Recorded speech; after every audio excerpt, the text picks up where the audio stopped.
This is AMTV. Hello there everyone, and welcome to the 6th compilation edition of this series, looking at the history and impact of Doctor Who viewing figures. If you're joining us for the first time, a very warm welcome to you. We hope you stick around for future instalments and check out our previous compilations. We've covered the first 5 Doctor's eras, but for now, sit back, relax, and join me once again as we delve back into the wonderfully niche world of Doctor Who viewing figures. Our destination? The 6th Doctor's era. In the summer of 1983, Peter Davison announced that he would be relinquishing the role of Doctor Who after the transmission of the show's 21st season. In the spring of 1984, the moment had arrived. After sacrificing himself to save the life of his new companion Perry, the Doctor regenerated once again, this time taking the guise of Colin Baker. The actor was keen to take on the part, even stating to some interviewers that he hoped to break his namesake Tom Baker's 7-year streak. With an extra story tacked on to the end of season 21 to allow audiences to meet the new Doctor, Colin was ready to show just what he could do with the popular Time Lord. Little did he, or any of the production team know then, that this would be the start of one of the most turbulent periods in the programme's long history. But of course, more on that when we get there. The 7th and final story from season 21, and the first adventure for the 6th Doctor, is the Twin Dilemma. The planet Gioconda has been conquered by the gastropods. Their leader, Mestor, kidnaps genius twins, Romulus and Remus, as part of his plan to spread gastropod eggs throughout the universe. In the TARDIS, the newly regenerated Doctor is adjusting to change. This story is comprised of 4 episodes, which began airing on the 22nd of March 1984 and concluded on the 30th of the same month.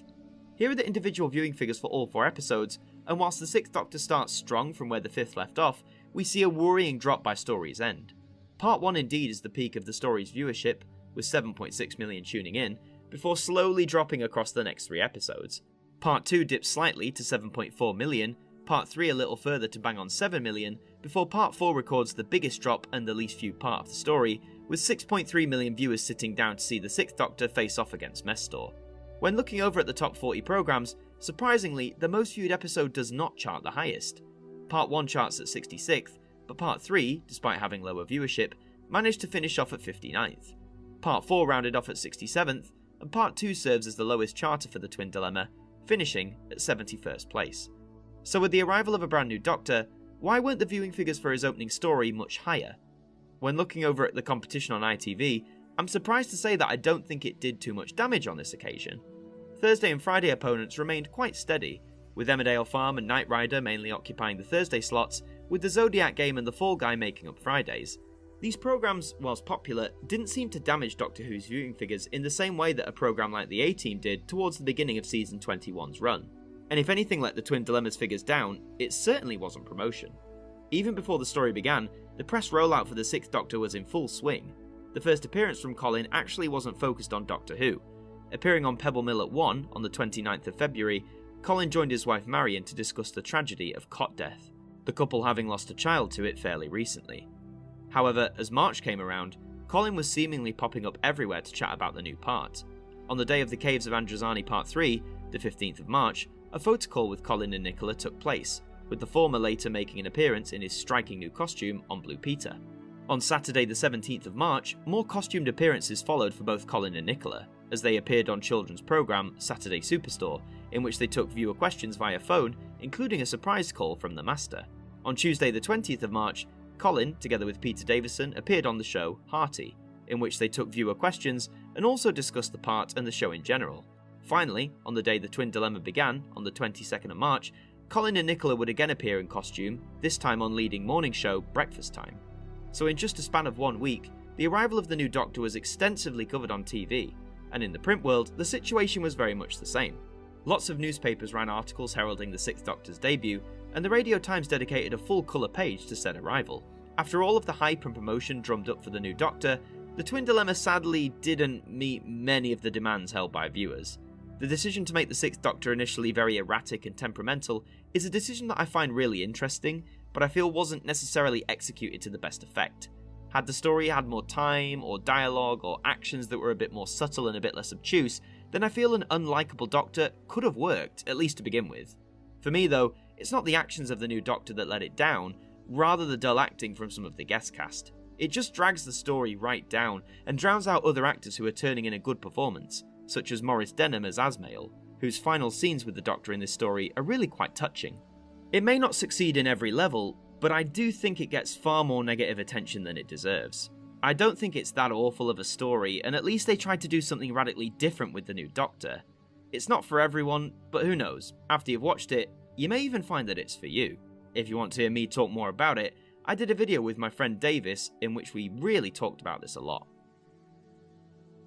Overall, this story attracted an average of 7.1 million viewers, a 0.2 drop from the previous story.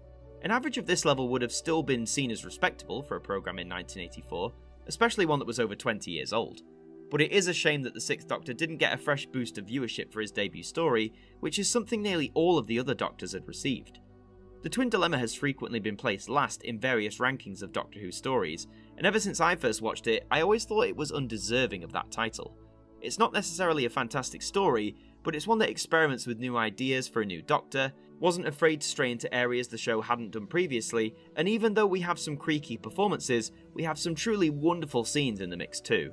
And if you want to see where you stand on this controversial story, you can read the Target book from 1985, or its audio adaptation from 2012. To watch it, you have the VHS release from 1992, which for some reason was released exclusively to Woolworths. If you want to experience the Sixth Doctor's debut on a more modern format, you can pick up the standalone DVD release from 2009. Despite the reputation that it's picked up over the years, I would argue that the Twin Dilemma shows off the acting chops of Colin Baker. Even though his Doctor's personality would change and develop over the next few years, I believe Colin's portrayal almost from the word go, and for that reason, I will always recommend checking out the Twin Dilemma, just to see how the Sixth Doctor got his start. I am the Doctor, whether you like it or not.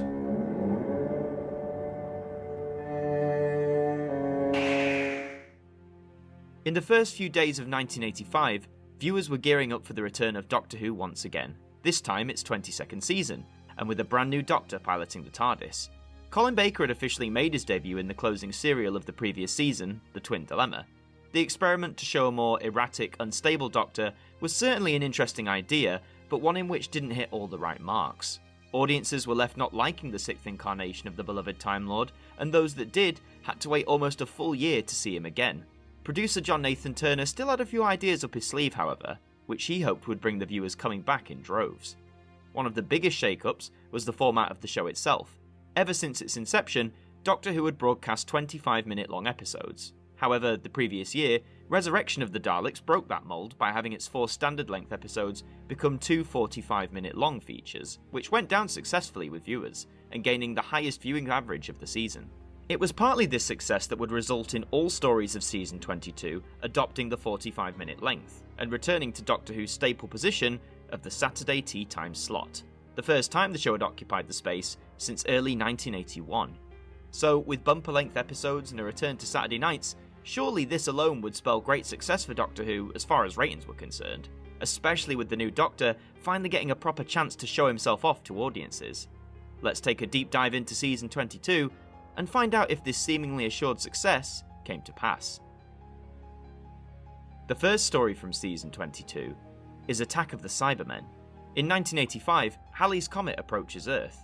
Arriving in London, the Doctor and Peri discover that Cybermen from the future intend to use the comet to destroy the Earth and change the course of history. This story is comprised of 2 45-minute episodes, which began airing on the 5th of January 1985 and concluded the following week on the 12th of the same month. Here are the individual viewing figures for both episodes, and we have a strong start here, but sadly it doesn't hold.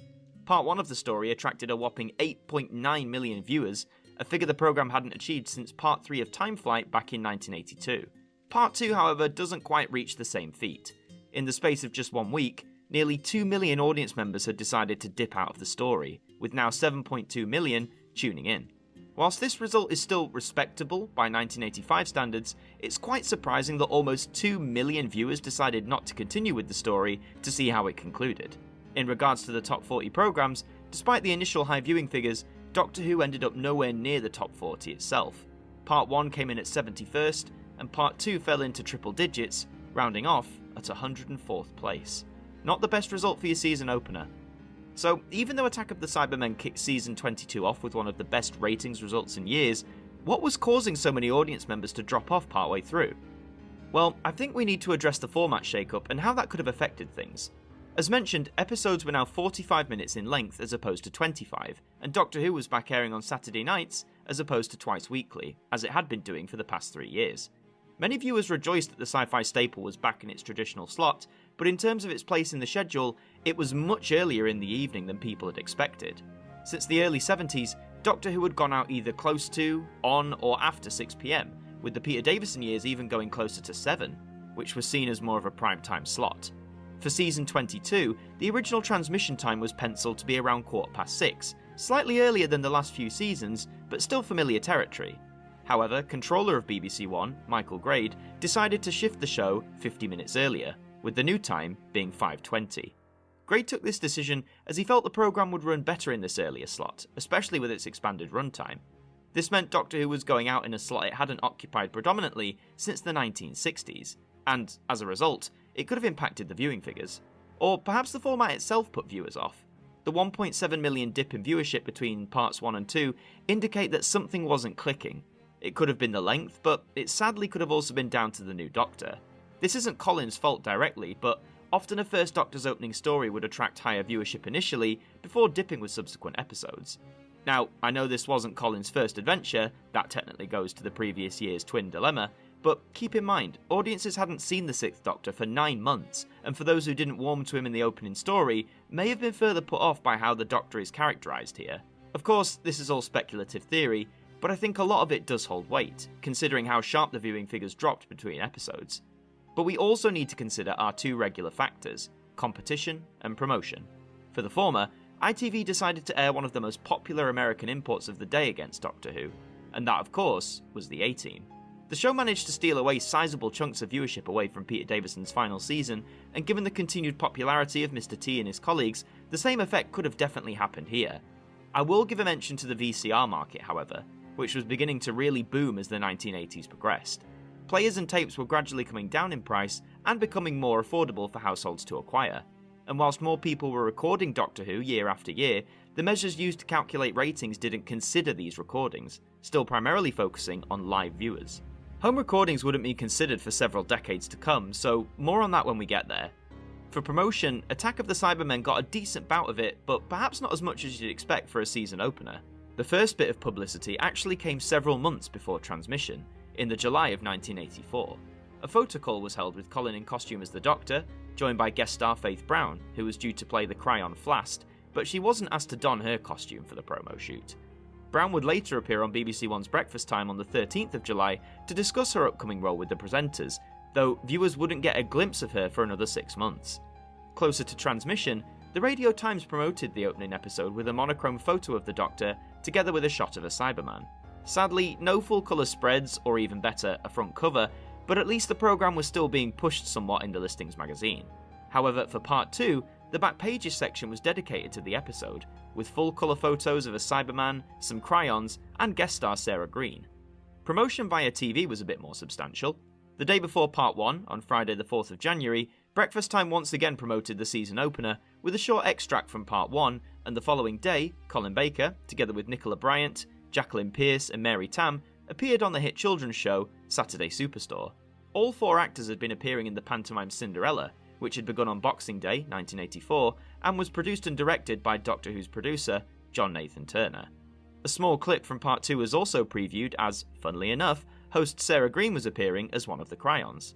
Finally, on the day of Part 1's broadcast, trailers for the story started doing the rounds on BBC One, alerting viewers of the early start time and that Doctor Who was back on Saturday nights. Even though it could have been more expansive, it seems the promotional hype for the beginning of Season 22 had worked, given the near 9 million who tuned in for Part 1. Attack of the Cybermen is one of those stories that I feel is a little bit underrated. Now, does it have problems? God, yes, it does.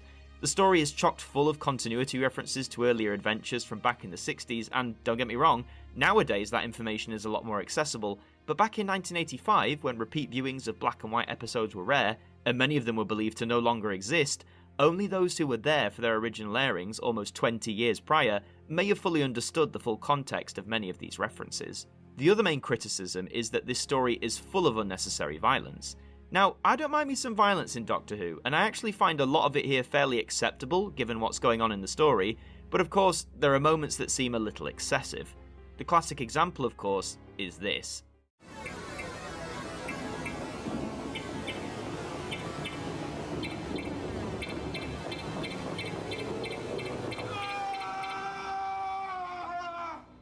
Yeah, this seems quite bleak for Doctor Who. On the positive side, I really do enjoy the adventure as a season opener. The tone echoes the dark, gloomy nature of Resurrection of the Daleks, and Colin and Nicola are an effective TARDIS team, even if they do bicker a lot in these stories. But the one who sells it for me is Maurice Colburn as Lytton. The character also appeared in Resurrection, and both times Maurice plays him with a wonderful sinister quality, whilst keeping him completely sympathetic by story's end. The rather downbeat ending I think is quite poignant, as for all his wonderful qualities, even the Doctor every now and then needs reminding to not be so prejudiced and judgmental.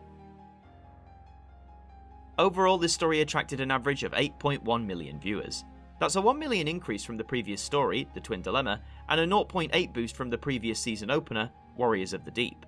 It's great to see Doctor Who average over 8 million again, as it hadn't occurred since 1982, and to start off your new season with higher numbers than before is always a plus. However, given the sharp drop between episodes, I'm afraid that this impressive average won't remain consistent across the next few stories. That aside, Attack of the Cybermen, if anything, remains one of the more intriguing watches from the wide world of Classic Who. It is very Marmite, you'll either love it or hate it for various reasons, but like all serials, absolutely give it a chance. I really enjoy it, and even from my early days as a Who fan, it was one of the stories that intrigued me the most. If you're similarly intrigued, you can read the Target book from 1989, or enjoy an audio adaptation from 1995, initially released on cassette, before it was eventually released on CD in 2004 as part of the Tales from the TARDIS series. To watch it, you have the VHS release from 2000, where it was packaged together with the 10th Planet as part of a Cybermen tin set. Alternatively, you can enjoy Attack on DVD, where it was issued as a standalone release in 2009. To start off your new season with a returning monster is always a solid move, and you can hardly get better than the Cybermen. I think that the story is one of the more menacing appearances they have, where they can truly showcase not only their strength, but the brutality in which they execute said strength. Set aside an hour and a half and give Attack of the Cybermen a go, as, like I say, you may even find yourself a new favourite. I don't think I've ever misjudged anybody quite as badly as I did Lytton. The second story from Season 22 is Vengeance on Varos. Requiring the rare mineral Zyton 7 to repair the TARDIS, the Doctor and Peri arrive on the planet Varos. There they unwillingly become contestants on the colony's barbaric reality TV show, in which prisoners are tortured and executed for the viewer's entertainment. This story is comprised of two 45-minute episodes, which began airing on the 19th of January 1985 and concluded the following week on the 26th of the same month. Here are the individual viewing figures for both episodes, and it seems that the numbers are holding steady around the 7 million range. Sadly, we don't see a figure close to the 9 million that Part 1 of Attack of the Cybermen drew in, but at least these two episodes draw in similar results, rather than one being wildly different from the other. For the top 40 programmes, both episodes fall into triple figures outside of the top 100. Part 1 clocks in at 110th, and Part 2 managed to inch gently above that, finishing at 108th place. So, is around 7 million going to be the standard for the Sixth Doctor's first season? Why couldn't Vengeance on Varos bring the viewing figures up to match what the programme was pulling in just a few years ago? Well, for one, the competition over at ITV continued to be quite the threat to Doctor Who. The Time Lord was continuing to face off against the action-orientated antics of the A-Team, whose popularity only grew with each new episode. Still, despite Mr. T & Co proving to be a ratings juggernaut, Doctor Who managed to still attract over 7 million viewers, so thankfully not everyone had given up on the new Doctor's adventures just yet. Promotion for the serial was an interesting mix. You had features in the tabloids as usual, but standout promotional moments came down to the story's guest cast. Firstly, you had the main villain, Syl, played excellently by Nabil Shaban.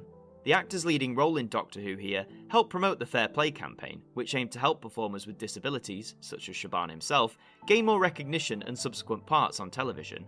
However, a surprise bit of last-minute promotion came from the appearance of Jason Connery, who was playing Jondar in this serial. Son of the original screen James Bond, Sean Connery, Jason hadn't originally been awarded guest star status for his stint on Varos. However, after filming had been completed, he was cast as the new lead of hit ITV drama Robin of Sherwood, which would see him debut alongside the start of the third season. This huge casting announcement led to the BBC organising a press release just 2 days before Part 1's transmission, in which Connery's forthcoming appearance was extensively promoted. Vengeance on Varos is a story that frequently gets cited as being the superior standout from Season 22, and to some extent, I find that hard to disagree with. The world of Varos is incredibly intricate, both in its appearance but also in how its society is structured and operates. The notion of a people being enraptured with video nasties may seem a typically 80s theme, as this indeed was a constant talking point, but the concept works extremely well within the world of Doctor Who. Nabil Shaban absolutely shines as Syl, a creature who almost revels in his own viciousness and vulgarness. Martyn Jarvis delivers a cracking performance as the Governor, and once again, the TARDIS team continued to be on top of their game. Writer Philip Martin, who before Who was primarily known for dark, gritty shows such as Gangsters, brings his trademark tones to Vengeance on Varos, and whilst the harshness of the action certainly has its impact, there were some members of the viewing public who thought such harshness was pushed a step too far. Several scenes from these adventures were criticised for their violent or morbid content, with the acid bath scene in particular drawing lots of unwanted attention. The manner of the death is rather nasty, but it's the Doctor's almost nonchalant response that rubbed several audience members the wrong way. You forgive me if I don't join you. Overall, this story attracted an average of 7.1 million viewers, a 1 million drop from the previous story. It seems the initial intrigue and speculation about the new Doctor had well and truly worn off, as this figure is more in line with many of the final few stories of the Peter Davison era. However, despite the long wait for Season 22, the return to Saturdays and the bumper-length episodes, for the show to remain steady at 7 million surely indicates that the core of the show remained intact. Whether you revel in the bleakness of the broadcasts, hide in horror at the various nasty manners in which people are dispatched, or just enjoy it for its political undertones, Vengeance on Varos works on many different levels for many different people. To see which particular angle works for you, you can read the Target book from 1988, or its audio adaptation from 2019. There's also another audio adaptation of this story, read by Colin Baker no less, that was released on cassette tape in 1997 before being issued on CD in 2004 as part of the Tales from the TARDIS series. To watch Vengeance on Varos, you have the VHS release from 1993, the original DVD release from 2001, or a 2-disc re-release from 2012, in which it was dubbed as the Special Edition. Vengeance on Varos is one of the most memorable adventures from Season 22, and for many, it's the crowning jewel. A beautiful visual aesthetic, a twisted topic to base your society on, a wonderful lead villain, and a story that genuinely feels tailor-made for the Sixth Doctor, allowing Colin to really flex his acting muscles and his take on the part. An absolute must-watch. One of the best of the 80s. And cut it now. The third story from Season 22 is The Mark of the Rani. The TARDIS brings the Doctor and Peri to the English mining town of Killingworth in the 19th century. There the Doctor encounters inventor George Stephenson, as well as 2 other Time Lords, the ruthless Rani and his old nemesis, the Master.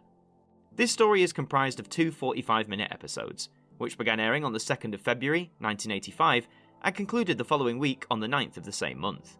Here are the individual viewing figures for both episodes, and things seem to be slipping further downwards, not a trend we want to see occur. Part 1 pulls in 6.3 million viewers, losing almost a million from the concluding part of the last story, but don't worry, not all hope is lost. Part 2 of the adventure managed to boost the figures up by 1 million, to finish with 7.3 million viewers tuning in, a much more stable and respectable showing. Whilst these are far from the worst figures in the show's history, the near dip to below 6 million is a little concerning. When looking at the top 40 programmes, Part 1 falls out of the top 100, finishing at 111th place, but Part 2 managed to find its way back up to a double-figure result, charting at 84th place. A better showing for sure, but still quite away from reaching the top 40 itself. So what happened with The Mark of the Rani to see it lose a million viewers during its opening instalment? Well, for starters, the competition over at ITV was remaining as resilient as ever. The A-Team was still the prime opponent for Doctor Who, and in terms of viewing figures and audience interest, it made its presence felt. The Time Lord did overlap slightly with other programmes as well, though rather than being networked like the A-Team was, the selection varied depending on the region that the viewer lived in. Examples of overlap competition included Cartoon Alphabet, Lakeland Game, Different Strokes, and Blockbusters. Promotional efforts were a bit more positive, with the serial gaining some coverage in the back pages of the Radio Times and Nicola Bryant popping up in different newspapers. The Daily Express ran an article which featured her boyfriend, Scott Kennedy, who actually was her husband of 2 years, but had been asked to be seen as a boyfriend by producer John Nathan Turner. Showbiz promotion for you, I suppose. Meanwhile, in the Sunday Mirror, it was reported that Nicola had turned down £20,000 to appear naked. As you can tell, tabloids haven't changed much over the years in terms of content. Anthony Ainley also did some promotional rounds too, leading up to his return as the Master in this story. For the Daily Express, he commented that he was fond of the Master. He pays my bills. However, the shining feature of this adventure, and one who was strangely absent from much of the promotional drive, is Kate O'Mara playing the leading villain, the Rani. Another renegade Time Lord with a brilliant mind for science and a bitter disdain for her male counterparts. Kate was already a household name, being recognisable to millions from her starring role in soap opera Triangle, which had aired some years previously. As the Rani, it's clear from start to finish that she is absolutely relishing the role and delivers a performance that some may class as a bit camp, but one that is so much fun you can't take your eyes off her. The story is a decent one, a Victorian setting is no stranger to Doctor Who, though for me at least, I feel this is a tale that doesn't benefit the best from the new 45-minute format. There's a few moments that feel a tad dragged out for the sake of it, but that aside, to see 3 Time Lords going at each other and lots of wacky antics alongside, then the Mark of the Rani will get the job done for you. Overall, this story attracted an average of 6.8 million viewers, a 0.3 drop from the previous story. And so, we've also slipped below the 7 million mark. Not necessarily a disastrous point, but to see the downward trend of viewership continue as Colin's reign as the Doctor progresses is a little disheartening. But we still have 3 more stories to go, so hopefully the numbers may swing upward before the season is out. The Mark of the Rani is often overlooked when I see Season 22 retrospectives. Considering this run of serials is jam-packed with returning villains or strong concepts or aesthetics, it's easy for this one to slip through the cracks. However, I would argue it's absolutely worth your consideration. The banter and interactions between the Doctor, Master and Rani are fantastic. All 3 actors are clearly loving every second, and Victorian settings are always nice to see in the programme. It may not be the best, but it's bags of fun, and if you want to muck in and check it out for yourself, you can read the Target book from 1986, or its audio adaptation from 2018. To watch it, you have the VHS release from 1995, or the standalone DVD release from 2006. The Rani is such an instantly memorable villain, one who Kate O'Mara plays to absolute perfection, and call it a funny hunch, but I don't think this is the last time that we're going to encounter her, but more on that when we get there. So settle down and check this adventure out. You'll be laughing 1 minute and squirming the next, which is one of the many things that Doctor Who can do best.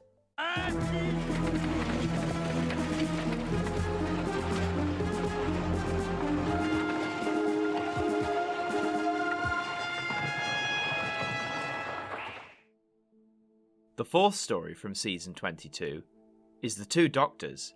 In Seville, Spain, the Doctor crosses paths with one of his earlier selves, while Peri finds she is on the menu of a cannibalistic chef. The 2 Doctors must combine forces to prevent the Sontarans and the scheming Chesini from acquiring time travel technology. This story is comprised of 3 45-minute episodes, which began airing on the 16th of February 1985 and concluded on the 2nd of March. Here are the individual viewing figures for all 3 episodes, and this is exactly the result I was dreading to see crop up at some point during Season 22. All 3 episodes fall under 7 million and lock themselves in the 6 million range. Part 3 records the highest showing, with 6.9 million viewers tuning in. Part 1 falls slightly lower, with 6.6 million, but Part 2 records the lowest result of Season 22 thus far, with just 6 million viewers. To see Doctor Who drop below 6 million is a heartbreaking sight, and whilst The Two Doctors doesn't succumb to that, it comes very close indeed. For the top 40 TV programmes, surprisingly, all 3 episodes managed to stay within the top 100, with parts 1 and 2 charting at 92nd and 90th respectively, whilst part 3 achieves quite a boost over them, finishing up at 66th place, proving to be one of the highest chart placings of a Season 22 episode thus far. What happened here with The Two Doctors then? Multi-Doctor stories were, and still are, seen as a big deal, so why didn't that translate over to this story's viewing figures? You probably think I sound like a broken record by now, but the power of the A-Team was still working against the TARDIS team in the Saturday night schedules. Beginning 15 minutes after Who kicked off, it's reasonable to assume that those loyal to the other side were either not watching Doctor Who at all, or were switching over once Mr. T and Co began their latest mission that week. Prior to the A-Team starting, the first 15 minutes of Who went against many of the programmes mentioned previously, which varied depending on the region that you lived in. Promotionally, you would have thought that this would be a goldmine of opportunity. With 2 Doctors featuring, the chance of front covers, interviews and TV appearances were there, but it seems like relatively little effort was made to capitalise on this.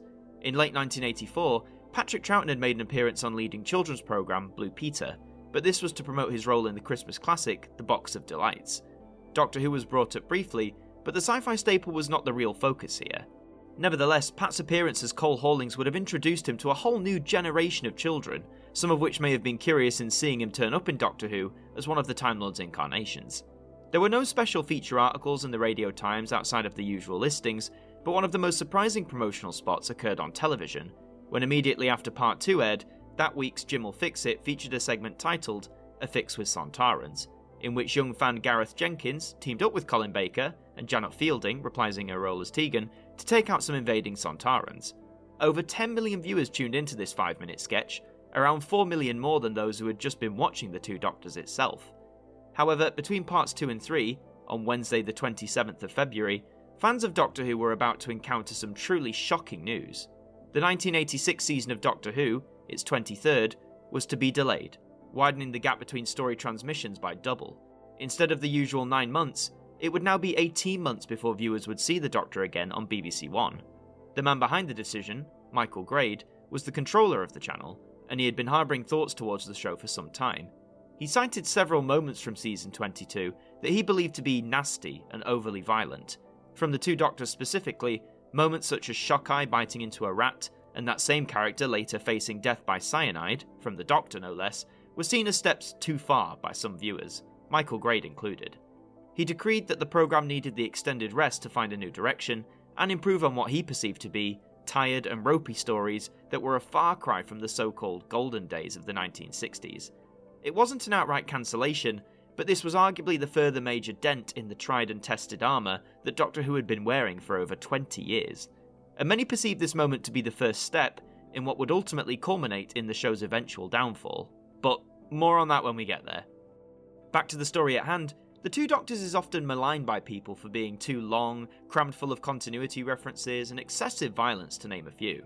However, I've always adored this story from start to finish. Patrick Troughton slips right back into the role of the Second Doctor, as does Fraser Hines, whom, after a cameo in The Five Doctors, feels right at home as Jamie McCrimmon once again. Their interactions with each other, and indeed the current TARDIS team, are wonderful to witness, and I love all the lore behind the Androgums, with Jacqueline Pearce and John Stratton delivering wonderful contrasting performances as Cassini and Shockeye respectively. The Sontarans are also here, another returning villain for season 22, and aside from their unusual tall height, they remain a credible villain in my book.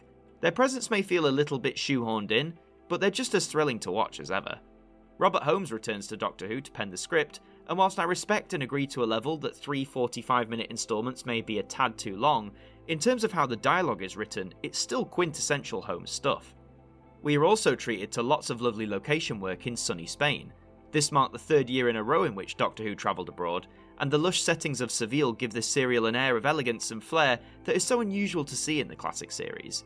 So despite it not being as revered as other multi-Doctor adventures, definitely consider giving The Two Doctors a good watch. It's a blast all the way through, and sadly marks the last appearance of Patrick Troughton as the Doctor. Having first played the role in 1966, Patrick was instrumental in not only ensuring Doctor Who's continuation, but also in defining the role for generations to come. There's a reason why so many future Doctors cite Patrick as an inspiration. His bumbling yet intelligent nature is one that we see many incarnations take on, all with his trademark warmth and brilliance. The Second Doctor is still beloved by millions, and it cemented the legacy that Patrick left behind. As 2 years later, in 1987, whilst attending a convention in the USA, Patrick suffered a fatal heart attack. According to paramedics, he had died instantly. He was 67 years old. Overall, this story attracted an average of 6.5 million viewers, a 0.3 drop from the previous story. We're slowly sliding down towards falling out of the 6 million range. If that happens, it would be the first time the programme did so since 1980, and usually when a show drops into 5 million viewers or lower, you're looking at trouble, especially back in the mid-80s. Such a shame that the presence of Two Doctors and the Sontarans as returning villains couldn't bolster those numbers back up. For all of its flaws, I would find it hard to agree with the notion that The Two Doctors is boring. It's a classic sci-fi adventure, penned by one of the series' most acclaimed writers, and with Two Doctors, you can't claim you aren't getting the bang for your buck. To enjoy it for yourself, you can read the Target book from 1985, or its audio adaptation from 2015. To watch it, you have the VHS release from 1993, or the standalone DVD release from 2003, which was included a few years later in 2008 on the Bread for War box set, alongside the Time Warrior, the Sontaran Experiment, and the Invasion of Time. Just to note, the 2003 DVD was re-released in 2013, the only alteration being the special feature removal of the Jim Will Fix It sketch, A Fix with Sontarans. I'm sure we all know why that decision was made. The Two Doctors remains as one of my favourite multi-Doctor stories across any form of media. It's fun, it's action-packed, features some wonderful dialogue, some genuinely chilling scenes, and plenty of memorable moments, for better or for worse. Just make sure you're not starving when you watch it, otherwise, like Shockeye, you may get a little peckish. Stop! I've come a long way for you. Naturally. Don't expect any thanks. The fifth and penultimate story from Season 22 is Timelash. The Doctor makes an unexpected return visit to the planet Carful when the TARDIS is caught in a time disturbance. The Doctor discovers that Carful is now ruled by the Borad, and war is brewing with the neighbouring Bandrels. This story is comprised of two 45-minute episodes, which began airing on the 9th of March 1985 and concluded the following week on the 16th of the same month. Here are the individual viewing figures for both episodes, and there is a small improvement from the preceding story, but a far cry from years past. Part 1 continues to finish within the 6 million range, with 6.7 million viewers tuning in, but thankfully, Part 2 manages to draw in a nice boost of viewership, with 7.4 million viewers. Despite audiences learning the news recently that the show would be on an extended hiatus, it seems that the news could have possibly contributed to this little boost. We'll explore that possibility in just a moment. When looking at the top 40 programmes, once again, both episodes managed to hold within the top 100, with Part 1 being the winner of the two, charting at 69th, whereas Part 2, despite having a higher viewership, falls 10 places lower, finishing at 79th place. So, as Doctor Who was about to embark on one of the longest breaks in its history thus far, what was it about Timelash that managed to bring in that little bit of extra viewership? Funnily enough, the announcement of Doctor Who's extended hiatus did see a small boost in viewers for the closing instalment of The Two Doctors, so perhaps the interest from the casual viewer was sparked? With all the talks of a violent and tired show, it could be argued that some possibly tuned in just to see if those claims were true. It's impressive that Timelash raised the viewership when looking over at the main competition it faced on ITV, for on the other side, Robin of Sherwood kicked off its second series. Having been a smash hit a year previously in 1984, just like with the A-Team, viewers were presented with the ever-difficult choice of which programme they wished to dedicate their time to. Doctor Who did have a 15-minute lead on the Merry Men, facing off against the same array of different regional competition, which included a new face, the Smurfs. Promotion for Timelash was rather minimal, the only noteworthy addition being a small article in the Daily Mail regarding the history of the Doctor's female companions. However, the Time Lord was appearing elsewhere in the media world, namely in the form of a charity single, Doctor in Distress. Devised by longtime viewer and unofficial continuity advisor Ian Levine, the song was an attempt to create a Live Aid-style anthem, but with the notion of celebrating and saving Doctor Who from its extended break off the air. The song is interesting, and if you haven't heard it before, go and check it out, but prepare your ears, especially with some of the singing. The track was deemed so poor a quality that even the BBC themselves refused to air it on their radio stations, though you could grab a copy in the shops as either a 7 or 12-inch vinyl single. All proceeds were being donated to cancer relief, so that's something positive, I suppose. Charity singles aside, Timelash sadly exemplifies one element that Michael Grade criticised the show for, that being the rather tired appearance of it. Don't get me wrong, some scenes, such as the Borad's lair, look fantastic, but a lot of the time the sets look flimsy, the Timelash itself leaves a lot to be desired, and beyond the aesthetics, the story also feels a little lacklustre. Perry gets the absolute worst treatment throughout, and whilst the appearance of H.G. Wells is charming and provides some of the best moments, it's hampered by a bit of hammy acting from the guest stars and the Bandrels. Who could forget the Bandrels? Paul Darrow is the leading guest star, having made his name in the sci-fi world through Terry Nation's Blake 7, but his performance here splits viewers completely down the middle. Some believe it to be out of place and a bit hokey, whereas others commend him for a unique and daring take on the role. I'll leave it up to you to decide which camp you feel you belong to on that one. Overall, this story attracted an average of 7.1 million viewers, a 0.6 increase from the previous story. It is great to see Doctor Who bring in an average of over 7 million again, but out of all the Season 22 adventures to do it, I'm honestly amazed that it was Timelash. But hey, after recently being told you'll be off the air for 18 months, I'm sure the Doctor Who team were taking any success that they could get.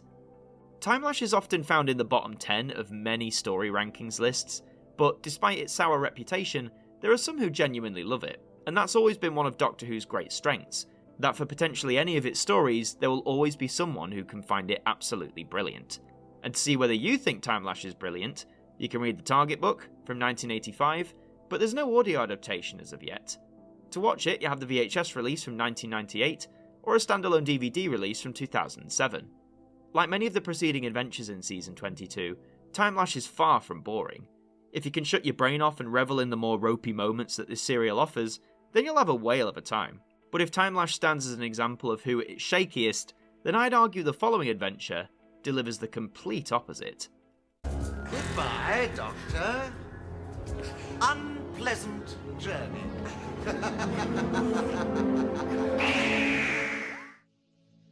The sixth and final story from Season 22 is Revelation of the Daleks. The Doctor and Peri visit tranquil repose on the planet Necros, where the Doctor intends to pay his last respects to an old friend. There they discover that Davros is secretly manufacturing a new army of Daleks, with which he intends to conquer the universe. This story is comprised of two 45-minute episodes, which began airing on the 23rd of March 1985 and concluded the following week on the 30th of the same month. Here are the individual viewing figures for both episodes, and it's nice to see the numbers return to being firmly within the 7 million range for the season finale. Part 1 kicks things off with 7.4 million viewers, and Part 2 manages to bring in a few 100,000 more, rounding off the story, and Season 22, with 7.7 million viewers, one of the strongest individual showings of the run. Translating those results to the top 40 programmes, Doctor Who once again missed out on a spot within that chart. However, both episodes of Revelation do remain within the top 100. Part 1 charts at 65th, and Part 2 records one of the highest chart placings of the season, finishing up at 58th place. Despite the news of a prolonged hiatus creating a somewhat somber mood amongst fans, how did Revelation of the Daleks manage to provide one last little boost in viewership for Season 22? First thoughts turned to promotion, and efforts were certainly made for it to be some of the most elaborate of the year, but sadly, it didn't come to pass. Producer John Nathan Turner had contacted the Radio Times to see if a colour feature, or even the coveted front cover, could be allocated to the Season 22 finale. This sadly didn't happen, and the only notable feature in the listings magazine was a monochrome photo of two of the newly cream-coated Daleks, which accompanied Part 1. In terms of guest stars, there had been many rumours that renowned actor, Laurence Olivier, would be making an appearance, although a BBC press officer had to confirm that this was not the case.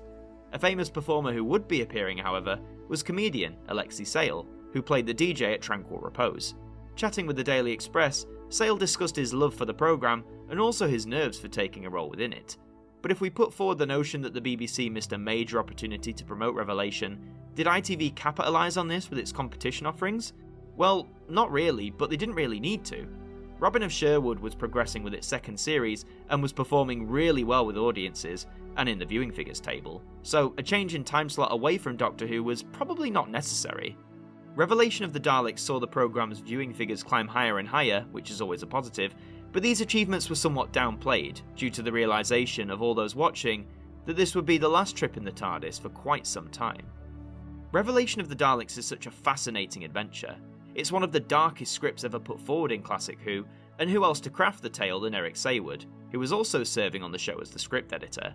Saywood was never shy to include numerous deaths and elements of violence into his stories, just look at Earthshock or Resurrection of the Daleks. Here, however, the element of death is played on so brilliantly via the concept of tranquil repose, a respite for the rich, only for them to be grotesquely transformed into a new race of Daleks. Davros is the being responsible, played once again by Terry Malloy, who I believe delivers his best TV performance of the megalomaniac here. The moments where he is quiet and slow talking are some of the most chilling scenes of any Who story, and I'm glad he gets such a big focus, and the Daleks take a back seat. The same could be said of the Doctor and Peri, who spend all of Part 1 just getting to tranquil repose from the TARDIS. It's a factor that many criticise, but I love that for the most part, this is a Davros story, showing how he uses his intellect, power, and influence on the unsuspecting around him. Speaking of Davros, his return, along with the Daleks, was teased by a continuity announcer when Timelash concluded. That, together with the now regular promotional spots on TV, could have sparked the interest of the more casual viewer, one who recognised the Daleks and was curious to see them once again battle the Time Lord. There are some moments of violence that some may argue again are a little too excessive. Jobel being killed with a syringe, Stengos begging his daughter to kill him, and a stabbing which we see the knife go in spring to mind. However, I would argue that if any story of Season 22 earns those moments of horror, then Revelation of the Daleks, together with Vengeance on Varos, would be my selections. It's a very different type of story, especially for Classic Who, but give it a chance regardless. Overall, this story attracted an average of 7.6 million viewers, a 0.5 increase from the previous story. The downward trend has truly been defeated, and it's wonderful to see Season 22 close out on a high. The return of the Daleks and Davros still clearly had some resonance with all kinds of viewers, and despite the looming hiatus, Doctor Who ended things on a positive, rather than tumbling lower in the viewing figures table. We also have some repeat data for you. As part of a season on BBC Two to celebrate 30 years of the programme, Revelation of the Daleks was selected to represent the Colin Baker era, and was screened as 4 25-minute episodes across 4 consecutive Fridays. Airing from the 19th of March to the 9th of April, here are the viewing figures for this repeat, which averaged out at 1.59 million viewers, over 6 million less than the original broadcast just 8 years earlier. However, as typical with many of these 90s repeats, the same contributing factors are at play to result in these less than stellar numbers. Having been cancelled in 1989, Doctor Who had not been producing new episodes for almost 4 years. As a result, the interest in the programme was primarily kept up by the fanbase, with the more casual viewers dropping off almost entirely. Secondly, being the sister channel to BBC One, BBC Two almost always received considerably lower viewership than its big brother. That, combined with the growing accessibility of satellite television, and viewers had far more than merely a handful of channels to dedicate their time to.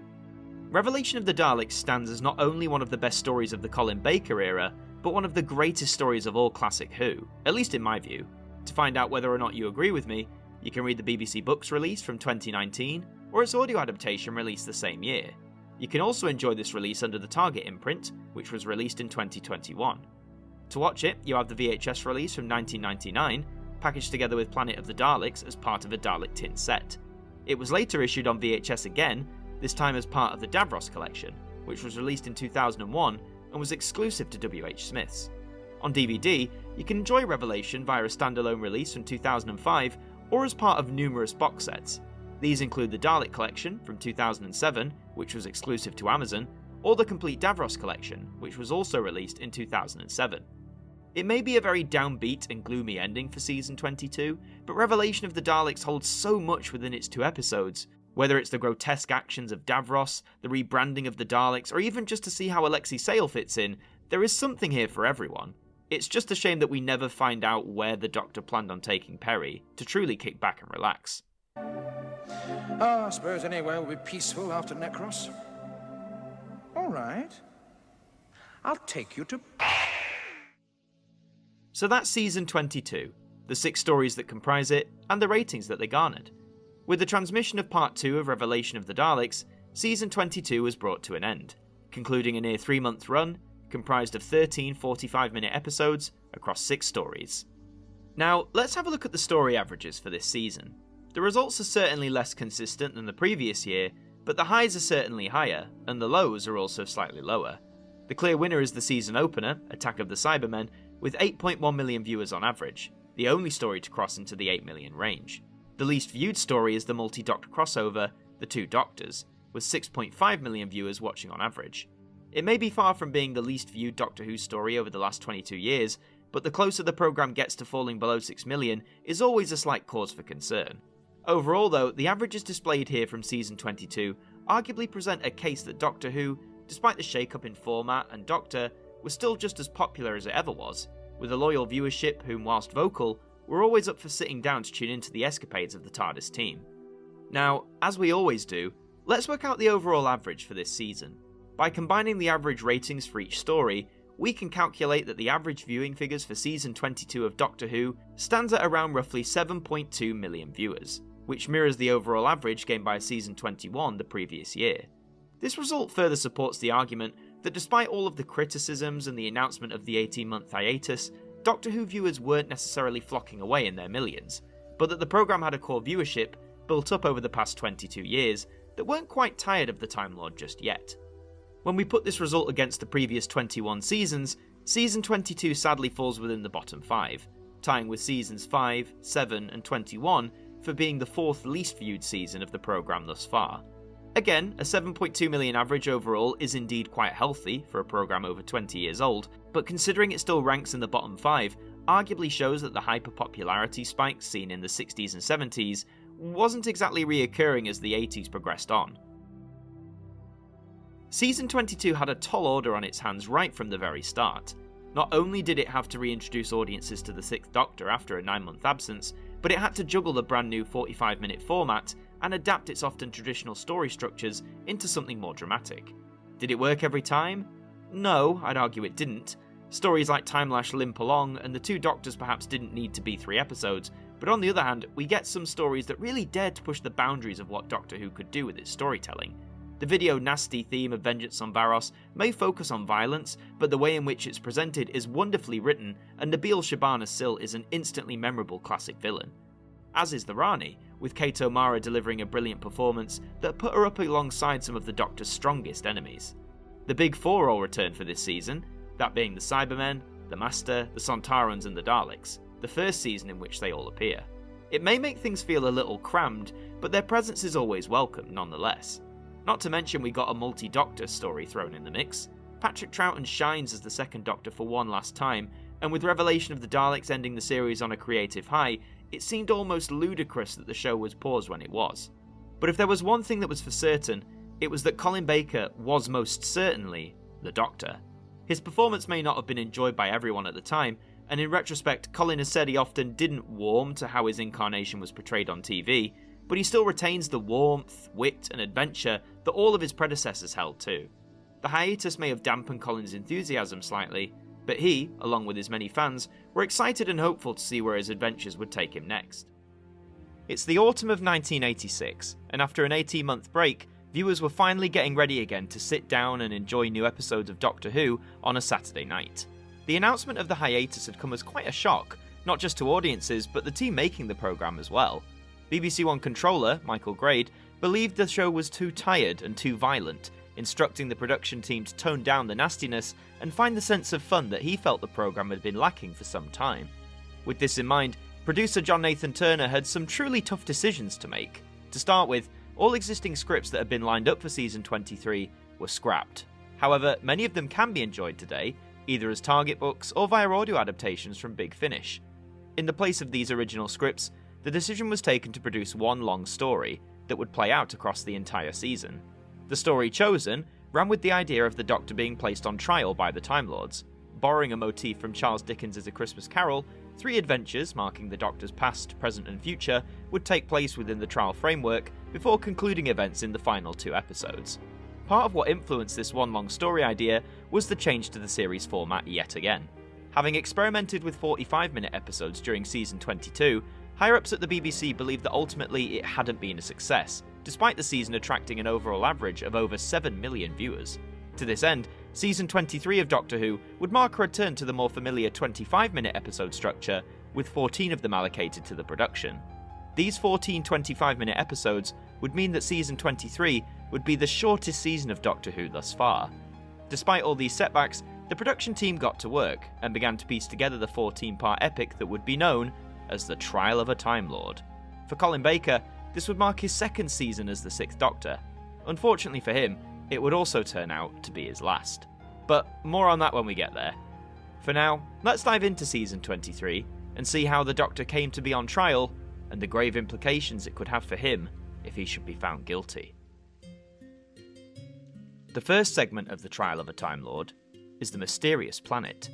Put on trial by the Time Lords, the Doctor stands accused of causing harm to those he has encountered on his travels. An adventure on the planet Ravolox is presented as evidence for the prosecution by the Valeyard. This segment is comprised of 4 episodes, which began airing on the 6th of September 1986 and concluded on the 27th of the same month. Here are the individual viewing figures for all 4 episodes, and wow, this is not the comeback that the Doctor Who team were expecting. It seems that the 18-month hiatus had done its damage, as the opening instalment only managed to draw in 4.9 million viewers. This was matched the following week for Part 2, but 1 week after that, 1 million viewers dipped out of the adventure, lowering the ratings down to 3.9 million, the first time the programme had dipped below 4 million since 1980. Part 4 continued to lower the viewing figures for the opening segment, reaching a result of 3.7 million viewers. These numbers are some of the lowest ever attained by a Doctor Who story up to this point, and it casts a dark cloud over what was meant to be the series' triumphant return to BBC One. When looking at the top 40 programmes, despite disastrous viewing figures, all 4 parts were able to stay within the top 100 programmes. Part 3 comes the closest to triple digits, charting at 98th, with Part 4 just 1 spot above at 97th. Part 2 ranks considerably higher, at 75th, with Part 1 proving to take the leading position, finishing off at 69th place. Doctor Who hadn't been able to crack the top 40 in quite some time, and despite not falling below 100th, it does make you wonder whether the show will ever be able to make it in that prestigious chart once again. So the obvious question would be, what on earth happened? After an 18-month break from screens and with a loyal viewership ready for the Doctor's return, how come the many millions who tuned in before didn't return this time around? The first factor we must address, of course, is the 18-month hiatus itself. Between March of 1985 and September of 1986, fans had to turn to other mediums to get their Doctor Who fix. The Target novels were still being released every month, and in the summer, an official audio adventure was broadcast on the radio. Written by script editor Eric Saywood and broadcast on children's station Pirate Radio 4, Slipback was a 6-part adventure comprised of 10-minute episodes, and broadcast across July and August 1985. It's a harmless bit of fun to say the least, but it left an even greater desire for the Time Lord to return to television as soon as possible. He did return briefly in the autumn, in the form of a parody skit as part of The Lenny Henry Show, in which the titular comedian takes on the role of the Doctor, and he and Perry battle the evil Thatchos, her husband Denos, and make a not-so-subtle jab at the show's extended break off air. Fun and games aside, these little forays into radio or the realm of parody didn't fully meet the appetites of the ever-hungry fanbase.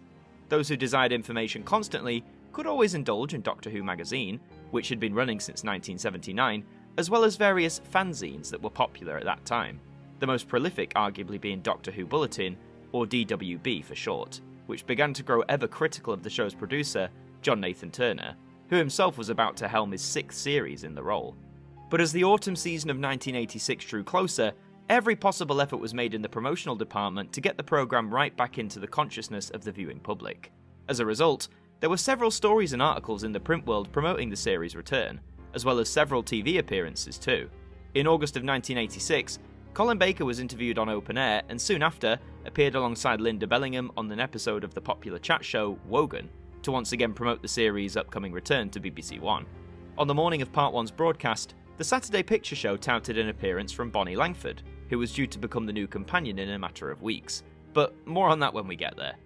Finally, between Parts 2 and 3, Colin, Bonnie and Nabil Shaban made an appearance on leading children's programme Blue Peter, to showcase various monsters from the new season. As well as interviews, trailers began to pop up, quickly establishing the trial theme that would run throughout the new season.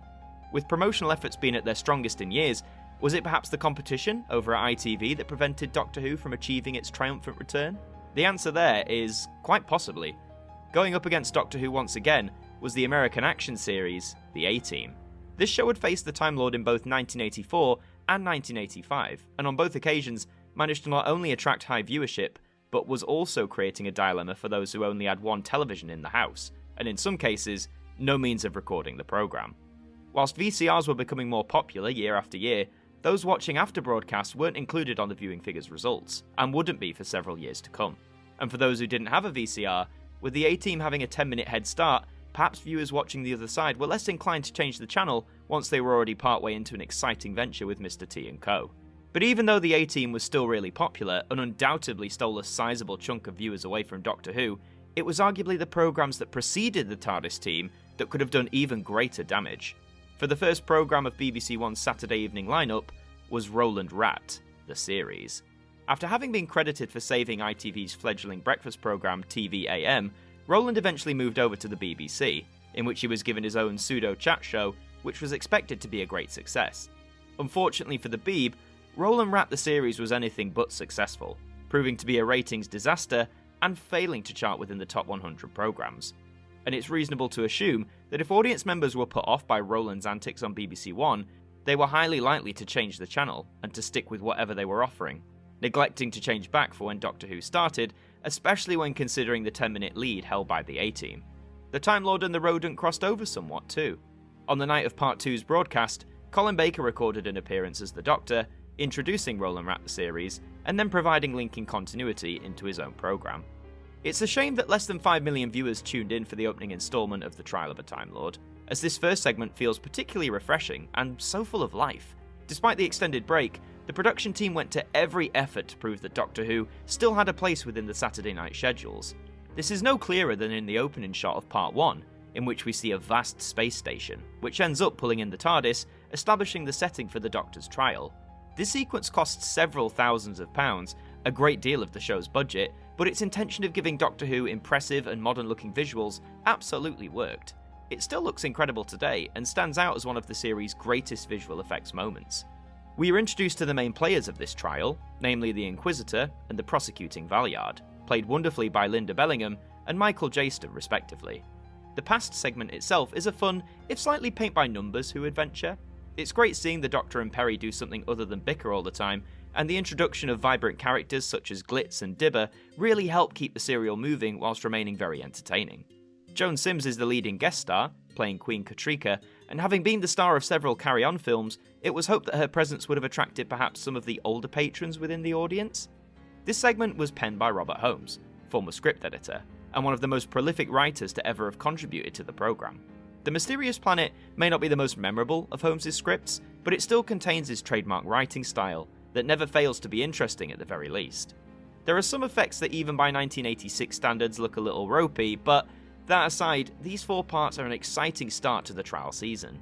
Even though the cuts back to the courtroom can feel a little annoying, removing us from the action, they did serve as a reminder to the one central story, and as a reminder of the fine line that the show was walking on.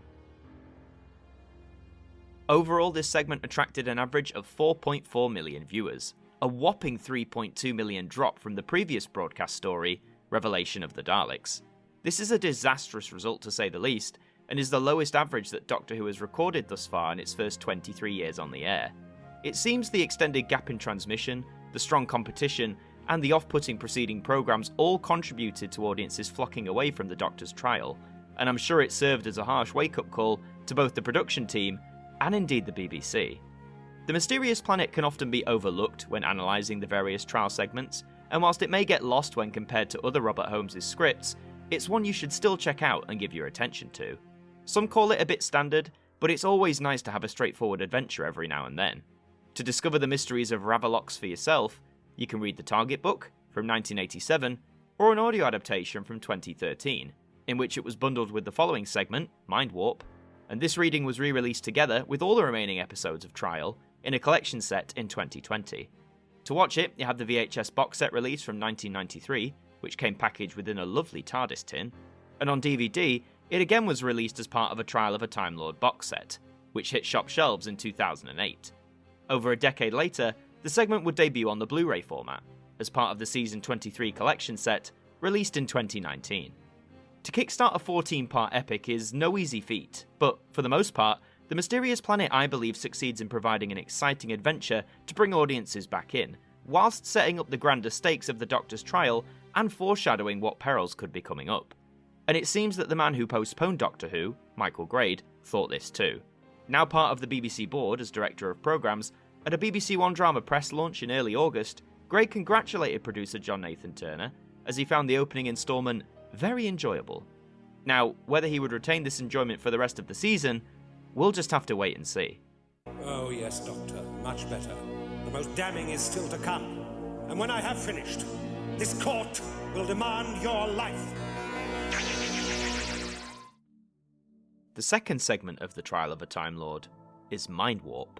As the Doctor's trial continues, further evidence against him is presented in the form of his recent visit to Thoros Beta. There he once again encountered his old adversary, Syl, and a scientist conducting a series of horrific experiments on living creatures. This segment is comprised of 4 episodes, which began airing on the 4th of October, 1986, and concluded on the 25th of the same month. Here are the individual viewing figures for all 4 episodes, and we can see that there's been some improvement, but sadly it remains a far cry from the numbers the programme was pulling in the previous year. Parts 5 and 6 pick up 1 million viewers from the mysterious planet, drawing in 4.8 and 4.6 million viewers respectively, and with 5.1 million tuning in for Part 7, this marks the first occasion in Season 23 in which that barrier is broken. Part 8 holds out at bang on 5 million, and whilst it's higher than the first 4 episodes, it's hardly a show of strength, especially when compared to the previous few years.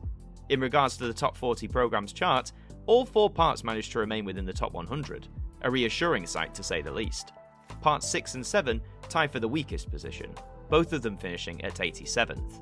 Part 8 eclipses them slightly at 84th, and Part 5 takes the winning spot, rounding off at 76th place on the chart. I must admit, I'm surprised that with the lower than average viewing figures, the fact that Doctor Who was routinely finding a place within the top 100 is still quite impressive. So, as the second segment of the trial played out, it was apparent that more viewers were tuning in. But what was holding Doctor Who back from greater heights in the ratings table? Well, the competition over at ITV was absolutely demolishing Doctor Who when it came to audiences.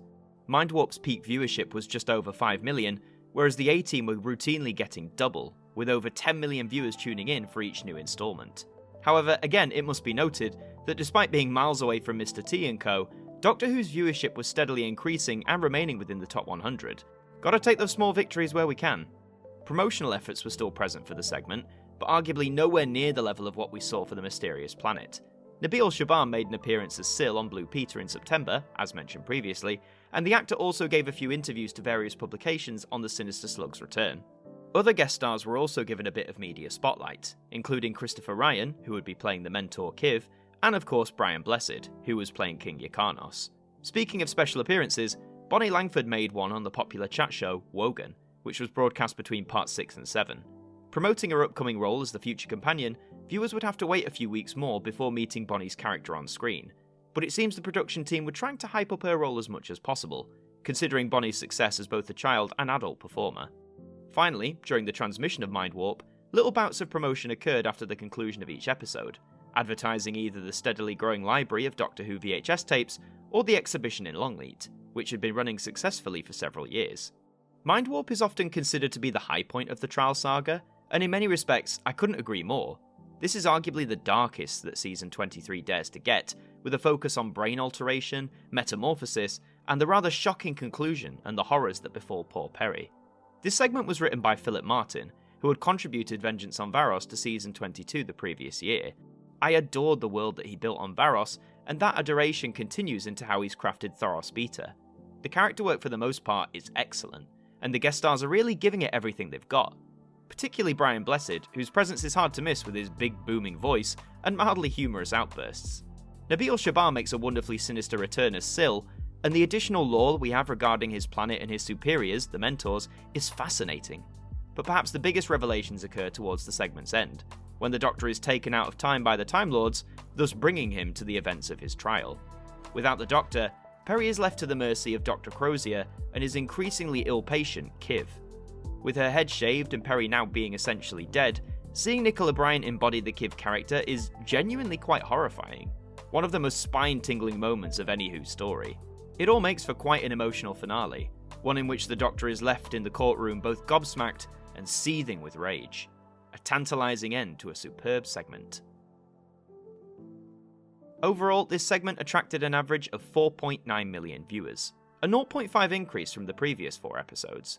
On one hand, it's reassuring that the viewership for Season 23 was steadily rising, with perhaps more people becoming aware that Doctor Who had indeed returned. However, on the other hand, for the programme to again score an average of under 5 million is heartbreaking, and the last time that this had occurred so frequently, it very nearly cost the show its life. However, the low ratings in no way represent Mindwarp in terms of its quality. From start to finish, this adventure is dark, bleak, and can achieve horrors and chills that very few stories from this time are able to do. It's an absolute must-watch, and if your curiosity is now sparked, you can read the Target book from 1989, or an audio adaptation from 2013, released together with The Mysterious Planet as Trial of a Time Lord Volume 1, or via the complete collection release from 2020. To watch it, you have the 1993 VHS set, the 2008 DVD box set, or the Season 23 collection set, which is exclusive to the Blu-ray format. It may be part of the full trial storyline, with frequent cuts to the courtroom, but all that aside, Mindwarp in my view stands as one of the crowning achievements when looking at 80s Who. It's a sci-fi tale that is taking itself seriously, with room for spouts of humour and whimsy as well. It delivers a shocking final few minutes, with one of the longest serving companions arguably meeting a fate worse than death, and seeing its reaction on the Doctor, we can only imagine what events will play out next. The High Council has no right to order Perry's or anyone else's death. Please, Doctor. I was taken out of time for another reason, and I have every intention of finding out what it is. The third and penultimate segment of the trial of a Time Lord is Terror of the Vervoids. With the case for the prosecution completed in his trial, the Doctor must now present evidence in his defence. He selects an adventure from his own future, which takes place aboard a luxury starliner. A murderer is on the loose, along with the alien Vervoids. This segment is comprised of 4 episodes, which began airing on the 1st of November, 1986, and concluded on the 22nd of the same month. Here are the individual viewing figures for all 4 episodes, and once again, the numbers seem to be improving ever so slightly, but not to a level that would reassure the production team or the BBC higher-ups. 3 of the segment's 4 parts managed to crack the 5 million mark, Part 11 taking the victory, with 5.3 million viewers tuning in. The preceding week, Part 10 recorded the weakest viewership of the segment, with 4.6 million viewers watching the unfolding events on Hyperion 3. So we have a story that for the most part hovers within the 5 million range, but even back in 1986, that kind of ballpark was not seen as a roaring success for a Saturday night drama, especially one that had been as long running as Doctor Who. Looking over at the top 40 programmes, once again all 4 parts managed to stay within the top 100. Part 10 comes the closest to slipping out at 93rd, with Part 12 charting higher at 89th, Part 11 higher still at 86th, and Part 9 pipping them all, rounding off at 85th place. As the trial continued, it seems more and more viewers, however small an increase they may represent, were settling down to see what was going on. Was competition on ITV starting to finally slip? The firm answer to that, I'm afraid, is no. The A-Team continued its dominance of the Saturday tea time slot over on ITV, and just to give mention to Channel 4, which had been broadcasting since 1982, they were airing their increasingly popular soap opera, Brookside. This show had aired since Channel 4's inception, but only recently was beginning to receive a bit more noticeable traction amongst viewers. So, with ITV competition being exceedingly popular and Channel 4's offerings up on the rise, Doctor Who was stacked against some pretty heavy odds. Promotion-wise though, this time period saw a sort of second wave for season 23 in terms of press attention. The main source of this was the arrival of Bonnie Langford as new companion Melanie Bush, or just Mel for short. Bonnie was a well-known face for British TV viewers, having made her name as a child star, mostly as Violet Elizabeth Bott in the children's series Just William. As an adult, she continued her success on the stage in a variety of musicals, and as such, early promotional photographs were issued with both Colin Baker as the Doctor, and Bonnie dressed in her then most recent stage role of Peter Pan. Bonnie's arrival had already been well known to viewers for weeks, as she had made appearances on a variety of different programmes to help promote the season. She also was the main feature of the Radio Times back page. A full-colour spread was dedicated to her debut as the latest member of the TARDIS team. Her role as companion was either met with enthusiasm by some, or disdain by others, long before she'd actually done anything on the programme. Nothing new there then. On the topic of companions, producer John Nathan Turner made an appearance on the BBC's Breakfast Time programme a week or 2 before the Terror of the Vervoids to promote the release of his new book, Doctor Who: The Companions. Joined by former assistant Janet Fielding and outgoing assistant Nicola Bryant, JNT teased Mel's arrival to expectant viewers. However, criticism of the producer's handling of the show was growing even more feverish as the trial of the Time Lord went on. In fact, despite all of the positive press dedicated to Bonnie Langford, the papers also picked up on quite a tumultuous event that had happened behind the scenes. John Nathan Turner and script editor Eric Saywood hadn't always agreed on various aspects of Doctor Who, but they were still able to churn out some wonderful stories in their partnership together.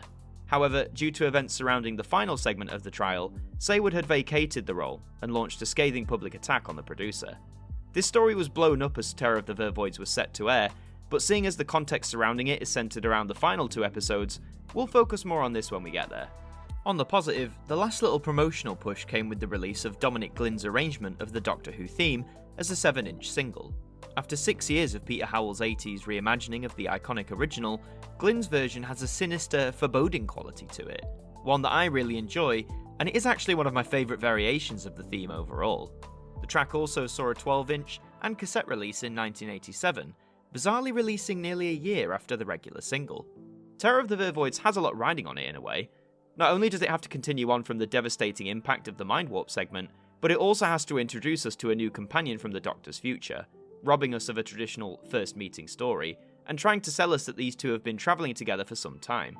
Not only that, but it has to set up a murder mystery plot, evoking the works of Agatha Christie, whilst juggling several characters as well as a sinister race of plant-like aliens. Quite a tall order, but alas, the writing team behind the segment, Pip and Jane Baker, was somehow able to get it done and make it work. These two were industry veterans, and had previously written Season 22's Mark of the Rani. Their Who contributions may not be beloved by everyone, but I found this one in particular a really fun watch. Honor Blackman is the leading guest star, having made her name in the Avengers TV series before appearing as perhaps the most well-known Bond girl, Pussy Galore. Her appearance here is fantastic, and indeed I found most of the guest actors here give a great performance. The Vervoids are quite menacing in places, despite their somewhat interesting appearance, and whilst this may not be my favourite segment of the trial, it's arguably one of the most fun. Overall, this segment attracted an average of 5.1 million viewers, a 0.2 increase from the previous 4 episodes. We finally crossed over the 5 million barrier, which is reassuring in itself, but this achievement was something Doctor Who had routinely been breaking in its sleep for the majority of the past 20 years. Now, it almost seems like some sort of Herculean effort, but nevertheless, I'll always take a boost in ratings rather than a sharp decline. Terror of the Vervoids is often cited as the most traditional segment from Season 23, one where if you remove the cuts back to the courtroom, it could easily serve as its own standalone adventure. If you wish to try and solve the mystery aboard Hyperion 3 for yourself, you can read the Target book from 1987, or an audio adaptation from 2013, packaged together with the following segment, The Ultimate Foe, as Trial of a Time Lord Volume 2. This was re-released with all the other trial segments in 2020. To watch it, you have either the VHS set from 1993, the DVD set from 2008, or the Season 23 collection set from 2019. The 4 episodes are a nice change of pace and tone from what we had just experienced with Mindwarp. Bonnie Langford is an adorably positive presence as Mel, and her dynamic with the Doctor works surprisingly well, especially considering we haven't seen how these two met. And when all is said and done, despite taking care of the Vervoids, the Doctor has now earned himself another charge, one of genocide, which leads us into the remaining 2 episodes, and the Doctor's final confrontation with the Valeyard. Article 7 permits no exceptions. The Doctor has destroyed a complete species. The charge must now be genocide. The 4th and final segment from the Trial of a Time Lord is The Ultimate Foe. When Sabalom Glitz and Mel make an unexpected appearance at the Doctor's trial, the Doctor begins to suspect that the Time Lords have a hidden agenda. An old enemy also re-emerges, and the Valeyard's true identity is revealed. This segment is comprised of 2 episodes, which began airing on the 29th of November, 1986, and concluded the following week on the 6th of December. Here are the individual viewing figures for both episodes, and talk about a series in flux. Part 13 attracts one of the lowest ratings for the season, with just 4.4 million viewers tuning in. But for Part 14, the final part of the trial, Doctor Who saw an uplift of 1.2 million viewers, with 5.6 million switching on for the concluding instalment. This makes Part 14 the most viewed episode of the entire trial, implying that a small selection of that audience hadn't tuned into the preceding 13 weeks. But whilst 5.6 million may be the high point for Season 23, it serves as a crushing blow for Doctor Who as a whole. For that to be your strongest showing after 23 years of near continual success, it's quite heartbreaking. For the top 40 programmes, Part 13 came very close to slipping into triple digits, placing at 98th. But Part 14 manages to climb a fair degree higher on the chart, finishing off at 80th place. We may not have had any top 40 placings, but despite Season 23 getting low viewing figures, not seeing one episode fall below 100th place is a small victory to be celebrated and recognised. So we've reached the trial's end. All shall be revealed, and all the loose ends will be tied up. Hopefully. Then how come that influx of viewers only came for the very end? What was keeping them from the final setup? Well, for starters, the competition remained resilient right up until the very end. Whether it was the A-Team over at ITV, or Brookside on the fledgling Channel 4, viewers were increasingly being given more and more choices in what programming they wished to dedicate their time to, which, for an old staple such as Doctor Who, could have only meant a few dents in its armour. Promotion-wise, Colin Baker made an appearance on Saturday Superstore on the day of Part 13's broadcast, the 29th of November. Celebrating the series' 23rd birthday and taking questions from viewers, Colin commented to one caller, that if he had a TARDIS, he would go back 2.5 years and start his journey as the Doctor all over again. But what did he mean by this? He wasn't off already, was he? Unfortunately, and without much choice, he was. Doctor Who had its prospective 24th season greenlit way back in the August of 1986, ensuring the future of the programme, at least in the short term. However, as season 23 progressed, Michael Grade would comment to producer John Nathan Turner that although he believed what he saw was an improvement, he felt the show still wasn't quite right. With supportive comments from head of drama series and serials, Jonathan Powell, the pair believed that the programme would continue with both a new producer and a new Doctor. JNT had wanted to move on for some time, but before he could depart, Grade and Powell gave him one final instruction: to inform Colin Baker that his contract would not be renewed, and his services as the Doctor would no longer be required. Worried that the news would leak to the press, JNT telephoned Colin in late October to give him the bad news. Baker was shocked and upset, as he had so much he still wanted to do with the part, and had been doing all these promotional appearances without so much as an inkling that season 23 would be his last. After meeting with Jonathan Powell in early November, Colin presented his ultimatum. He offered that he would lead the next season, and then depart at the end of it, giving him a true third year in the role, considering one was missed due to the hiatus. Powell countered by offering him just the opening serial of the next season, to which Colin flatly declined. He felt hurt by the BBC higher-ups, quite rightly too. Nevertheless, he remained professional in all of his promotional obligations after he received the devastating news, including appearing on the Tomorrow's World Christmas quiz in December. Said news eventually did make its way to the press by the final months of 1986, and even after season 23 concluded and the world entered 1987, more stories were coming out about Colin's removal from the TARDIS. The actor himself gave a rather damning interview, criticising the actions of Michael Grade, feeling that he had truly been robbed of what he had initially planned to do with the role of the Time Lord. In response to all of this fallout, Michael Grade responded by saying to one interviewer, "The show is in trouble. It is very stale, but we will give it another go." If the loss of his lead actor wasn't enough, John Nathan Turner was ultimately instructed, not asked, to stay on as producer after all in the November of 1986. When trying to explain that there wasn't sufficient time to prepare a full new series, the higher-ups told him that he'd find a way to cope, and duly showed him out of the door. So, after losing battles to keep Colin Baker, and to move on from the series himself, what else could befall the producer? Well, how about an outcry from his exhausted script editor? Eric Saywood had held the position since 1981, and had gone to every effort to not only find writers who could provide suitable work for the series, but to also deliver some classic stories himself. For the final 2 episodes of the trial, Saywood had originally commissioned Robert Holmes with the task of wrapping up the trial saga. However, Holmes was becoming increasingly ill as 1986 progressed, ultimately passing away on the 24th of May. He had completed a rough draft for Part 13 and a plot outline for Part 14. Saywood, despite being bereaved at the loss of his friend, managed to adapt and build upon Holmes' Part 13, which is what eventually ended up on screen. With Part 14, however, this is where the trouble starts. Holmes' original ending saw the Doctor and the Valeyard falling to their deaths in a seemingly endless void, providing one extra cliffhanger moment that could be resolved in the next season. However, John Nathan Turner found this ending to be too downbeat, and believing it gave any detractors at the BBC all the ammunition they needed to take the show off the air once and for all. Saywood completely disagreed with JNT, and this served to be the straw that broke the camel's back. He not only resigned from the position of script editor, but he also withdrew permission for the Part 14 script to be used. With very little time left, JNT contracted Pip and Jane Baker, who had written the preceding Terror of the Vervoids, to write the final instalment instead. However, due to Saywood's withdrawal of permission, the Bakers were not allowed to view the original Part 14 script and weren't told any of its contents. So they had a small window of time to complete an episode that they had no idea of what had originally been intended. Now, that is a tall order for any creative, never mind an experienced duo of writers. The results leave The Ultimate Foe feeling like quite the mixed bag upon viewing. I really like Part 13 in what it sets up, the revelations that the Valeyard is an evil incarnation of the Doctor, the journey into the Matrix, and the limitless horrors it can yield, and the welcome return of Mel, Glitz, and even the Master, played once again by Anthony Ainley. Part 14, on the other hand, is a little botched. This is in no way any disrespect to Pip and Jane Baker, as they were given an impossible task at the very last minute.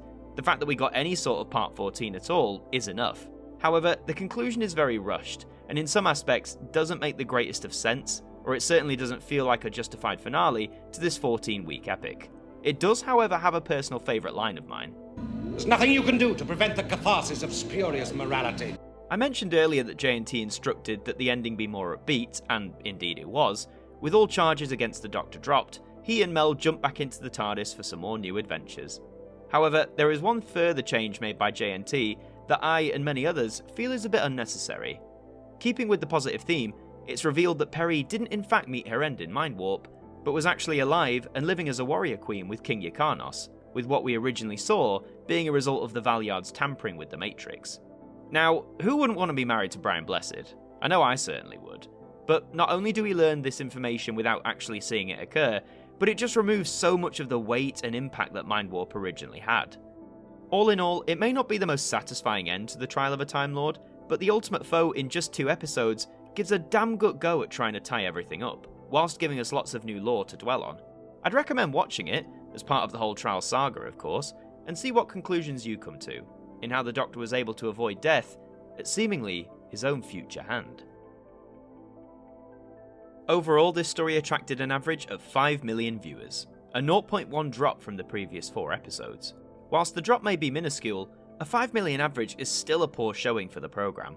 They tried everything they could promotionally and in the quality of the storytelling that we've seen for the most part, but it seems that aside from strong competition, Doctor Who just didn't have that same appeal anymore, at least to perhaps the more casual viewer.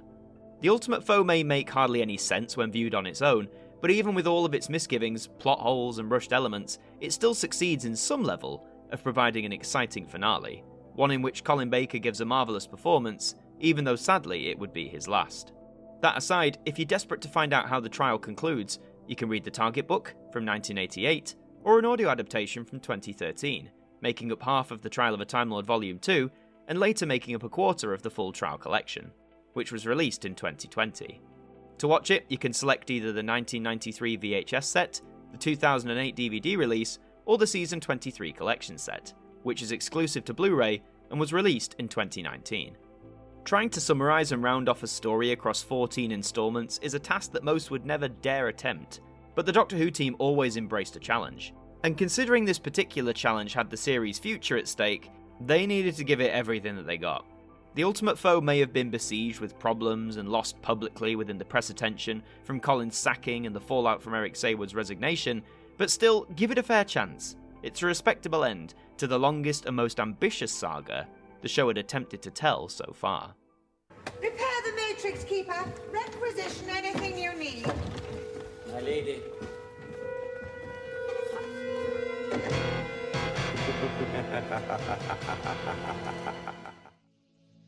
So that's Season 23, the 4 segments that comprise the overall story, and the ratings that they garnered. With the transmission of Part 14 of The Trial of a Time Lord, Season 23 was brought to an end, concluding a 3-month run comprised of 14 episodes across 1 story, divided into 4 segments. Now, let's have a look at the averages for this season. We can sadly see that the viewing figures remain quite low throughout the 14-part saga.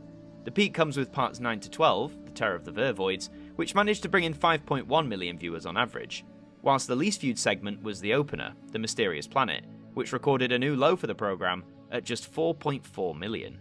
It seems that despite embracing one overarching story across the season, it didn't work to the degree that the production team had hoped.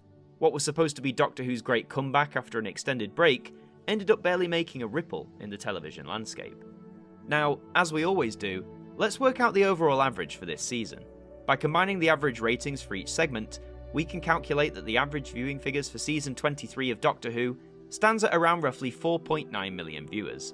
This is a colossal 2.3 million decrease from the previous season's average, and is the first occasion in which a full season of the programme averaged out at under 5 million viewers.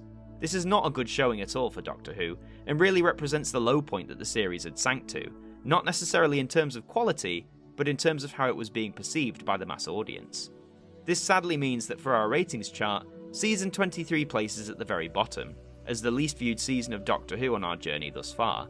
It's almost 1 million lower than the previous last placeholder, which was Season 18, and considering that Season 22 also made the bottom 5, it's heartbreaking that an actor as good as Colin Baker just didn't have the best of luck when it came to the series' viewing figures. His first year in the role achieved respectable figures no doubt. A 7.2 million average for an over 20-year-old programme in 1985 is no feat to be snuffed at, but the sheer drop in viewership in just 18 months is what makes this more gutting. But now, as we've reached the end of another Doctor's era, it's time we got really nerdy with numbers and work out the overall average for the Colin Baker years. By combining the results achieved from the Twin Dilemma, Season 22 and 23, we can calculate that the average viewing figures for the Colin Baker era of Doctor Who stands at around roughly 6.4 million viewers. I hate to say it, but this is the least viewed era of the programme thus far, as when you place it against other Doctors, it falls 0.7 million behind Troughton, 1.5 million behind Hartnell and Davison, 1.9 million behind Pertwee, and a staggering 3 million behind the indomitable Tom Baker. This result really goes to show how the significantly lower viewership of Season 23 really did its damage onto Colin's era of the show. Another aspect in which I feel for Colin is in the amount of televised stories he had, there being only 8 of them. And whilst this is a far cry from what his 5 predecessors had, we have to remember 2 key factors. One being Season 22's 45-minute long episodes, and the fact that the Trial of a Time Lord was one story. It has segments for sure, but it is all one adventure. Had circumstances been different, and had Colin been allowed to remain in the role for as long as he originally had intended, I'm sure he would have had just as many, if not more adventures than those who'd come before him. Season 23 had a lot riding on its shoulders when it played out to audiences in the autumn of 1986. Not only did it have to establish Doctor Who's return as triumphantly as possible, but it also had to tell one overarching story across 14 weeks, something that hadn't been attempted to this magnitude for years. Furthermore, it had to juggle 3 segments within the trial setting, making sure everything links together, and it may have its criticisms, but I've always felt that the Trial of a Time Lord as a whole works surprisingly well. Sure, it has its ropey moments, and the conclusion may leave a lot to be desired, but there is so much good to delve into here. Whether it's the more straightforward traditional fun of the mysterious planet or terror of the Vervoids, the dark sinister style of Mindwarp, or the surprising revelations we see in the Ultimate Foe, there is arguably a little something here for everyone. It's a crying shame that the same level of viewership didn't return to witness the trial, but I suppose that shows how the viewing habits of the public can change in such a short amount of time. But whether you're a fan of Season 23 or not, one thing you cannot deny is the consistently wonderful performance from Colin Baker. And as he steps into the TARDIS, muttering about his distaste of carrot juice, just like that, the 6th Doctor's era had come to a rather abrupt end. After originally appearing as Commander Maxil in 1983's Arc of Infinity, Colin very much doubted he would be in the series again, never mind playing the lead role. Much to his surprise, that would soon become a reality. Right from the get-go with his debut in the Twin Dilemma, you can tell this is a Doctor full of life, energy, and a more mysterious, unpredictable quality. One which may not have been demonstrated in the best way for his debut, but one that has remained a fascinating focus for millions of fans. Despite changes in format, shifting time slots, and even an 18-month hiatus, Colin always held his love for the role and the programme at large, attending several events and conventions to meet the many fans he had built, all with a smile and a genuine warmth, despite whatever was occurring behind the scenes. The greatest tragedy, arguably, being that after waiting so patiently to get back into the TARDIS for Season 23, the role he loved so much was snatched from underneath him, the higher-ups deciding he had his 3 years, even though technically he'd really only done 2. Despite the poor treatment from the BBC, Colin would remain engaged with the Doctor Who fandom, becoming a regular fixture at conventions all across the world, sharing stories and anecdotes and providing joy to the millions who met him.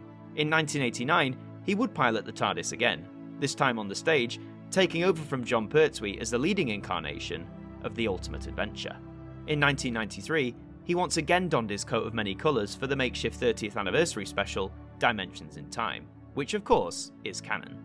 Towards the end of the 90s, when it was really uncertain if Doctor Who would ever return to television, Colin was one of the first former Doctors to join with Big Finish Productions, who began making regular audio adventures based on the series in 1999. This gave Colin a second chance in many respects, to refine his incarnation in the way he had originally wanted. Gone are many of the biting remarks or the endless bickering, and in their place is a warmth, but also a very sharp wit, one which Colin has been able to refine and develop over the past 20 years, and indeed still is today. Even now, at nearly 80 years old, Colin continues to delight Who fans the world over, whether via the audio adventures from Big Finish, or via his appearances at conventions, or indeed his appointment as president of the Doctor Who Appreciation Society. In the near 40 years since his first association with the programme, his love for Doctor Who, and the viewers who enjoy consuming it, has never been stronger. and despite uncertainties from audiences at the very beginning, Colin has since become the favourite incarnation of the Doctor to many a Whovian. Rock on, Sixie. In terms of your time on TV, you certainly deserve better. We must remember though, time waits for no man, and with very little time to assemble scripts for the upcoming new season, John Nathan Turner had one major task to fulfill to make it all come together. For the third time, he would have to find a new actor to take control of the TARDIS. But who on earth would he choose? And how would all this play out in terms of the programme's viewing figures? You'll have to tune in next time to find out.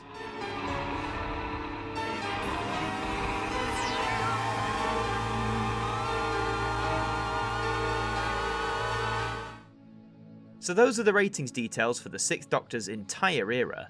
I hope you enjoyed this numerical look back at a tenure that was so short and sweet, but was absolutely filled with some of the highest quality stories that 1980s Who churned out, all featuring a phenomenal performance from Colin Baker, who was truly able to embody the spirit of the Doctor, from his first few moments, all the way up until his rather rushed exit. If you want to enjoy more Doctor Who content, then I highly recommend that you check out the following creators: Ferb on Who, and 3D Doctor Who, both of whom produce great videos. If you want to read more about Doctor Who in the making of it, then I highly recommend the Complete History series of books, which I used as reference for this video. If you want to keep up to date with this series, then you can follow me on Twitter and Instagram, and if you want to see new episodes of the series early, then you can, by supporting us on Patreon or via my Ko-fi page. Please consider leaving a like, subscribing to the channel, and leaving your thoughts on the Colin Baker era in the comments section below. I've been Adam Martyn from AMTV, and we'll see you next time for the Sylvester McCoy years.